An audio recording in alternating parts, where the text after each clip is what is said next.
Ayun, gusto ko kayong bitinin guys kasi gusto kong puntahan niyo po doon sa Facebook ni Krista Jane, yung kanyang bagong upload ngayon, no? Dito ay kumanta nga po siya and for sure para po to sa kanyang Honey Mikoy. Ay grabe. So ngayon nga po ay meron naman po tayong panibagong update dito sa ating Mikres. So sabi nga ni Kalingap Mikoy, na hindi na daw Mikris ang tawagan ngayon, kumpare at kumari na daw. Nagbago na nga yung tawagan guys. So hindi na Mikris, kumari at kumpare na ang tawagan. So ayan guys, base po dyan sa ating title, nako, panoorin nyo muna itong video na to at para malaman natin kung bakit ayaw na munang isama ni Kalingap Mikoy itong si Krista. At dito malalaman rin po natin kung saan ayaw ni Mikoy na gustong makasama si Krista. Okay? So mamaya ay masasagot po yan ng paliwanag ni Kalingap Mikoy kung bakit ayaw na muna niyang isama si Honey Krista niya. So tapusin itong video na to para makita nyo po ang paliwanag ni Kalingap Mikoy. Huwag agad kayong mag-rant dyan, no? Bawal ngayon ang ma-stress, bawal ang magalit. So happy lang po tayo dito sa ating Mikres kasi at least kahit papano ay meron naman po tayong panibagong update at kahit papano ay nakikita pa rin natin sila. Kaya huwag po kayong malungkot. So ayoko pong ma-stress kayo. Pero bago tayo magpatuloy doon, shoutout muna tayo sa ating ama ng Kalingap, Kuya Bal Santos Matubang, Ate Edna Vlog, and Kalingap Rab. Supportahan po natin ang mga keyboys, Kalingap partners, mga charity vloggers sa Pilipinas na tumutulong sa ating mga kababayang mahihirap. Huwag nating kalimutan. At syempre, yung mga kasama nating Kalingap reactors, supportahan po natin. At ito po inyong lingkod, baka naman Chloe TV, baka palagi kayong nandyan, tapos hindi pa pala kayo nakapag-subscribe. So, i-subscribe niyo na po ating channel, i-turn ang notification bell para laging updated. At paki-like and share na rin ang ating video para mas mapanood pa tayo ng ating iba pang solid Mikres supporters na hindi pa nakapag-subscribe sa atin. So, ngayon nga po guys, bakit nga ba natin nasabi dyan sa ating title na ayaw na munang makasama ni Kalingap Mikoy itong si Honey Krista niya? At dito ay pinaliwanag naman po ni Kalingap Mikoy kung bakit. So ito po yung video na yun guys. Sana isama mo si CJ pag nag-mission ka. Yan ang mahirap. Yan ang mahirap kasi kapag kung isipin nyo po kapag ganyan po, mahirap po yan. Kasi kawawa si CJ kung every time na lang magtatago siya, diba? Tatago siya sa camera, patago-tago siya. Kasi alam niyo naman po hindi pwede, diba? Kaya mas mabuti pong ako ang maawa kay CJ pagdating sa gano'n na pagsasama sa mission. Maglalakad kami sa malay, tapos hindi din naman siya comfortable kasi sisiksik lang siya sa gilid kasi hindi pwedeng makita sa vlog ko. And busy na din po kasi si CJ sa school.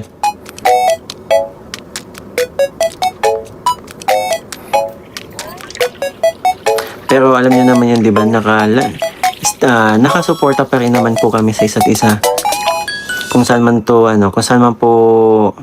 dalhin ng pagkakataon, di ba? Ang Mikres na syempre ang lahat na pinakahiling natin na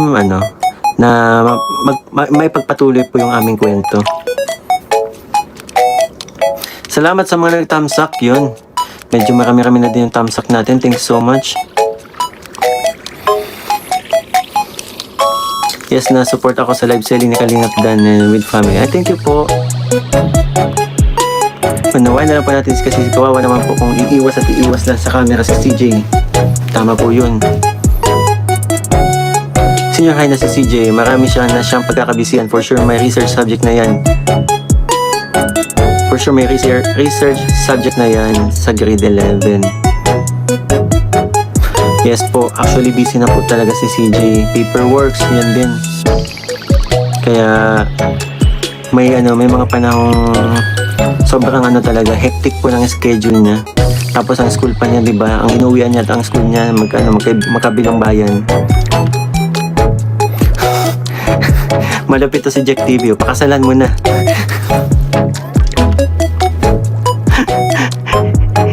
Ang comment mo. Ate Dimple, hello po, shoutout po. Roda Desena, yan, shoutout. Salamat po Mama Leeds and the Golden Heart. Kaling may kuya ask ko lang po if may nag-sponsor na po ba sa inyo na ni mahal na Kumari Toots para sa costume nyo. So wala pa po. Alam ko si CJ wala pa. And ako wala pa din po.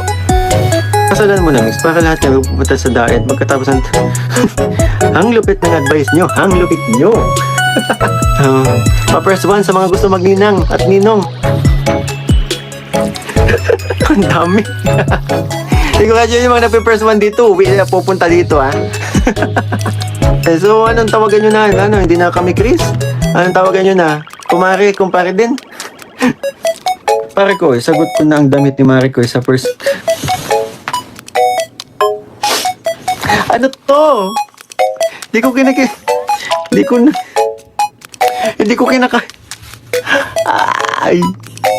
Hindi kinakaya mga comment dito. Whew. Yung kaya may aircon naman dito pero ako pinagpapawisan. Tal mo nagpaplano na talaga kayo. Ayan. Pakisundo nga si Father. Sino? Tara na. Si Father nasaan? Ang bibilis niya eh. Oh, sige nga. Dalhin nyo na si Father. Kaya nakasal nakabunit. Pwede yan. Papausuhin natin. Yung bride nagagawa pang assignment. Yung bride nagagawa pang assignment. Yung brother mo na lang magkakasal. Tatalino talaga nito. Advance talaga kayo no kahit nagsisiminarista pa lang. Kahit mga gusto nyo mong kasal na agad. Kahit mga senior namin na nagmamahal sa amin, gawin nating abay, tsaka flower girl. So yun na nga po, no, malinaw po dyan sa sinabi ni Kalinga Picoy na ayaw na muna niyang isama si Krista sa pag-scout kasi unang-una sobrang busy ni Krista sa kanyang pag-aaral. So ayaw ma-istorbo ni Kalinga Picoy si CJ. At isa sa pinakarason talaga dito is ayaw niyang isama si Krista kasi yun na nga, parang unfair din kasi na hindi rin pwedeng ma-vlog si Krista. So, ayaw na niyang isama muna si Krista sa pag-scouting or sa pag-charity kasi magtatago lang din naman si Krista. Diba? So, sabi nga niya dito ay ayaw niyang maawa kay Krista na patago-tago sa kamera kasi bawal din naman talaga i-vlog yung beneficiary. Lalong-lalo na ngayon na wala nang ni Chris, so hindi talaga pwedeng makita si Krista dun sa vlog ni Kalinga Picoy. Pero minsan may mga nakikita talaga tayo na mga ibang nag-upload sa kanila na hindi naman talaga sinasadya. So siguro yung mga pangyayari na yan is consider na po siguro yan ni Kalinga Rab. Pero pag sinadya talaga, especially sa Keyboys na i-vlog talaga yung mga beneficiary, ay yan po ay dapat may pahintulot po ni Kalinga Rab. Pero yun, kahit pa paano ay masaya pa din naman ang ating Mikri supporters na nakikita natin. So si Krista ay nag-upload din naman sa kanyang Facebook. So doon na lang muna tayo, doon na lang natin kitain si Krista. So yun nga po, panoorin niyo po yung bagong upload niya kung saan nga po ay kumanta siya dito sa kanyang bagong upload. And maganda po yung niya, kanta doon. Kaya puntahan niyo po, Krista Jane Villanueva. Kung hindi pa kayo nakapag-follow doon sa Facebook niya. So panoorin niyo na po at i-follow niyo na po si Krista. At saka, yun nga po ang rason ni Kalingap Picoy, no? Na ayaw na muna niyang isama si Krista kasi maaawa lang din siya na magtatago lang si Krista sa likod ng camera. At dito rin po guys ay napag-usapan rin po yung kasal ko, no? Kasal ng ilang dalawa.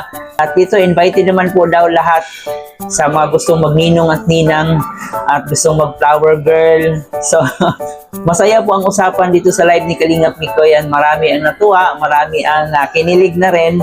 Marami ang natuwa talaga na muli nilang nakita yung live ni Kalinga Picoy. Kasi itong si Kalinga Picoy, bihira lang din makapag-live kasi sobrang busy din siguro sa kanyang buhay. May kanya-kanya kasi tayong mga priority, mga dapat gawin. So, atin na lang munang intindihin si Kalingap Mikoy na minsan lang siyang magla-live. Pero pag magla-live sila guys, or magla-live si Kalingap Mikoy, ay suportahan po natin. So kahit wala na pong Mikres, ay alam kong masaya pa rin po kayo sa inyong nakikita ngayon. So darating tayo dyan sa tamang panahon, no? Tamang panahon para sa ating Mikres. Bago natin tapusin, huwag kalimutan mag-like and share ng ating video at paki-comment po dyan sa ating comment section ang inyong mga saloobin patungkol ito sa ating Mikres. Huwag kalimutan mag-like and share na rin ito sa ating video. Ito po inyong host na si Chloe TV. Marami pong salamat.